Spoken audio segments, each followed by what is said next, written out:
नमस्कार दोस्तों, स्वागत है मेरे चैनल पर। अगर आपको मेरे द्वारा सुनाई गई कहानियाँ अच्छी लगे तो मेरे चैनल को सब्सक्राइब, शेयर और लाइक करें।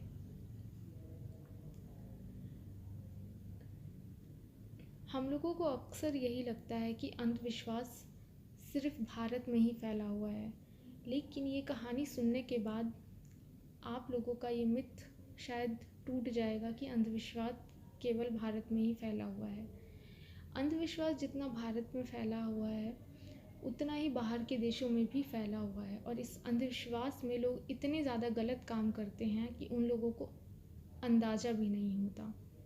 आइए शुरू करते हैं इसी अंधविश्वास से जुड़ी एक कहानी। 22 दिसंबर 1970, Santa Cruz, Spain. Doctor Walter Trankler, जो पेशे से एक डॉक्टर थे और आसपास के एरिया में अपने डॉक्टर के काम के लिए फेमस थे, उनके दरवाजे पर एक खटखटाहट की आवाज़ सुनाई देती है। उस टाइम उनकी जो मेट होती है सबीने, वो किचन में कुछ काम करने में बिज़ी होती है, इसलिए वो खुद ही जाकर दरवाज़ा खोलते हैं। दरवाजे पर दो लोग खड़े थे जो खुद को हैरल्ड अलेक्जेंडर और फ्रैंक अलेक्जेंडर बता रहे थे, और वो लोग सबीने को बुलाने के लिए बोल रहे थे क्योंकि उसमें एक सबीने का पिता था और दूसरा भाई था, यानी कि हैरल्ड सबीने का पिता था और फ्रैंक सबीने का भाई था। डॉक्टर सबीने को बुलाते हैं और उन लोगों के बारे में बोलते हैं। डॉक्टर वहाँ सबीने को दरवाजे पर बुलाकर अंदर जा रहे थे ताकि उनकी जो प्राइवेट बातें हैं वो ना सुन सके। तभी उन दोनों का हुलिया उन्हें आगे जाने से रोक लेता है। उन दोनों को देखने से लग रहा था कि दोनों ने अपने शरीर पर किसी मिट्टी का लेप चढ़ाया हुआ है, जो कि बिल्कुल भी नॉर्मल नहीं लग रहा था। तभी अचानक से डॉक्टर के कान में कुछ ऐसी बातें जाती हैं मानो उन्हें खुद के ऊपर विश्वास ही नहीं हो रहा कि उन्होंने जो सुना है वो सच है। वो तीनों आपस में जो बात कर रहे थे उसे सुनकर वो लोग कहीं से भी नॉर्मल नहीं लग रहे थे। पिता और भाई बोल रहे थे कि उन्होंने सबीने की माँ और दो बहनों का कत्ल कर दिया है। ये सब सुनने के बाद डॉक्टर को लगा कि कहीं सबीने बेहोश ना हो जाए या कुछ कर ना बैठे, लेकिन डॉक्टर के लिए तो ये दूसरा सदमा था। बजाय इसके कि सबीने बेहोश हो या कुछ गलत करे, वो अपने पिता का हाथ अपने गालों के पास लगाकर बोलती है कि आपने जो किया है वो सही किया होगा। फिर डॉक्टर जल्दी से अपने कमरे में भागकर अपने आप को अंदर से बंद कर लेते हैं और तुरंत पुलिस को फ़ोन करते हैं। कुछ टाइम बाद पुलिस वहाँ पर आती है। डॉक्टर के कहने पर पुलिस इन तीनों से पूछताछ करती है। बाप और बेटा फिर से वही बात बिना किसी डर के पुलिस को बताते हैं जो उन्होंने सबीने को बताई थी, और यह भी बोलते हैं कि ये हमारे परिवार का मामला है, आप इससे दूर ही रहें। पुलिस श्योर करने के लिए कि इनकी बात सच है या फिर ये लोग कोई प्रैंक तो नहीं कर रहे हैं, अपने पुलिस के कुछ मेंबर्स को उनके घर पर छानबीन करने के लिए भेजते हैं। जैसे ही वो लोग घर पे पहुंचते हैं और दरवाज़ा खोलते हैं तो वहाँ का दृश्य देखकर वो लोग चौंक जाते हैं, क्योंकि उन्होंने अपने जीवन में ऐसा दृश्य कभी नहीं देखा होगा।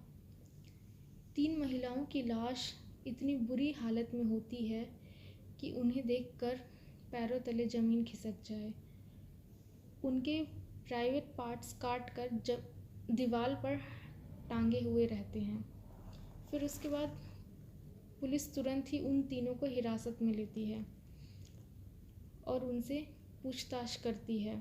फिर पता चलता है उनके शरीर पर जो मिट्टी का लेप लग रहा था, दरअसल वो मिट्टी का लेप नहीं होता है, वो खून का लेप होता है जो सूख जाने के बाद वैसा दिखाई देता है। अब इसकी बैक स्टोरी क्या है? जब छानबीन की जाती है तब पता चलता है एक सोसाइटी के बारे में, जो 1800 ईस्वी के आसपास ड्रेसडेन जर्मनी में बनाई गई थी। इस सोसाइटी का नाम था द लॉर्बर सोसाइटी। द लॉर्बर सोसाइटी एक रिलीजियस कल्ट होता है जिसका एक भगवान होता है। उसका भगवान उस टाइम जॉर्ज रीले था, जो किसी वजह से अचानक मर गया। फिर उसके बाद उसका दूसरा भगवान यानी मुखिया हैरल्ड अलेक्जेंडर बना था। हैरल्ड अलेक्जेंडर ये वही है जो उस टाइम शुरुआत में उस डॉक्टर के दरवाजे पर खड़ा था। द लॉर्बर कल्ट एक छोटा ग्रुप होता है करीब 100 लोगों का, और उन लोगों का मानना यही होता है कि वहाँ से बाहर की दुनिया बहुत ख़राब है और वो लोग वहाँ से बाहर जाएंगे तो वो भी बुरी शक्तियों के प्रभाव में आ जाएंगे। वो लोग खुद को सिर्फ अच्छा मानते हैं और वहाँ से बाहर के लोगों को बुरा मानते हैं। कुछ टाइम तक यही सब चलता रहा। वो लोग अपने मुखिया की बात को फॉलो करते रहे। कुछ दिन बाद हैरल्ड अलेक्जेंडर का दूसरा बेटा जन्म लेता है, जिसको वो नया मुखिया यानी उन लोगों का नया भगवान घोषित कर देता है। उन ग्रुप के लोग भी इतने ज़्यादा सीधे होते हैं कि कोई भी इस बात का विरोध नहीं करता है और उस 2 दिन जन्मे छोटे से नवजात बच्चे को अपना भगवान मानने लगते हैं। फिर से वही सब चीज़ें होने लगती हैं। वो लोग उस लड़के की सारी बातें मानते हैं क्योंकि वो उनके हिसाब से उनका भगवान था। वो लड़का कोई और नहीं फ्रैंक होता है, जो डॉक्टर के दरवाजे पर खड़ा रहता है उस टाइम। फ्रैंक धीरे धीरे बड़ा होता है और उसकी ज़रूरतें बढ़ने लगती हैं। फ्रैंक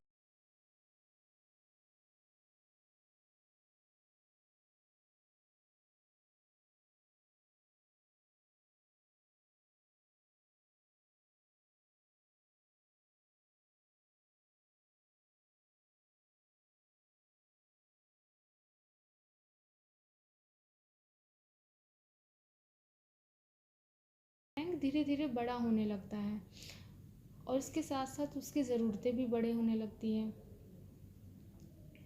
15-16 की एज में उसको शारीरिक संबंध बनाने की इच्छा होने लगती है, जिसके लिए उसे लड़की चाहिए, लेकिन बाहर किसी लड़की पर वो हाथ नहीं डाल सकता क्योंकि बाहर के लोग बुरी शक्तियों से प्रभावित होते हैं और अपने ग्रुप में अगर वो किसी लड़की पर हाथ डालेगा तो फिर उसकी पूजा कौन करेगा, उसको कौन मानेगा।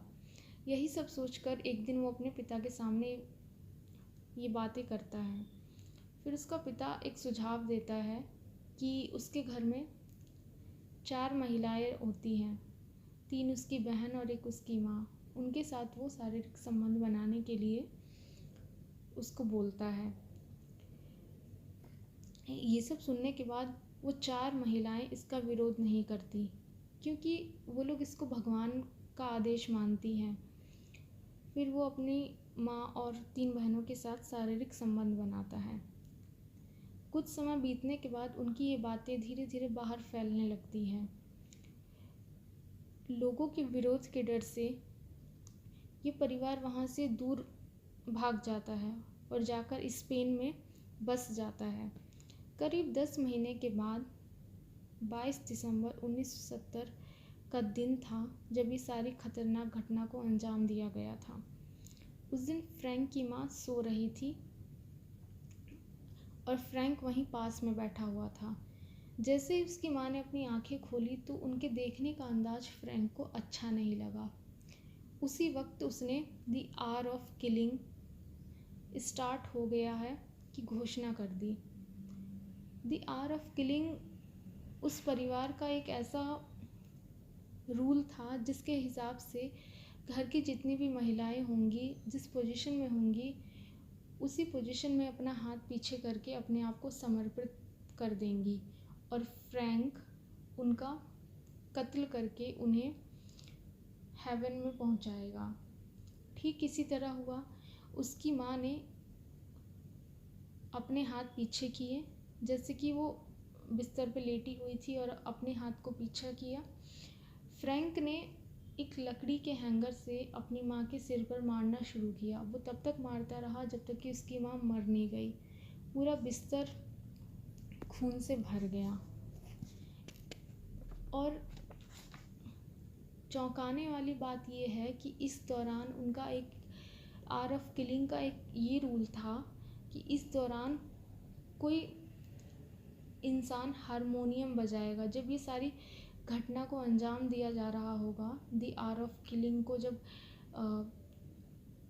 किया जा रहा होगा, तो उस दौरान कोई म्यूज़िक बजाएगा, कोई हारमोनियम बजाएगा। तो जो उसका पिता होता है हैरोल्ड अलेक्जेंडर, वो उस टाइम हारमोनियम बजा रहा था जब उसकी पत्नी का कत्ल किया जा रहा था अपने ही बेटे के द्वारा। वो नीचे बैठकर हारमोनियम बजा रहा था। हारमोनियम की आवाज़ सुनकर दोनों बहनें अपने पिता के पास आकर बैठ जाती हैं और फिर उसके बाद फ्रैंक अपनी दोनों बहनों को भी ठीक उसी तरह मार डालता है। मारने के बाद फिर वो लोग एक चाकू लाते हैं और उनके प्राइवेट पार्ट्स काट कर उन्हें दीवार पर टांग देते हैं।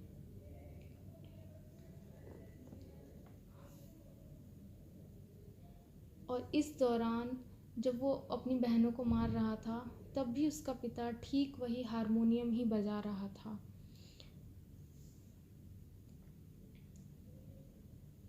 इस घटना में अच्छी बात ये होती है कि जो तीसरी बहन सबीने होती है वो बच जाती है, क्योंकि वो डॉक्टर के यहाँ पर काम कर रही होती है।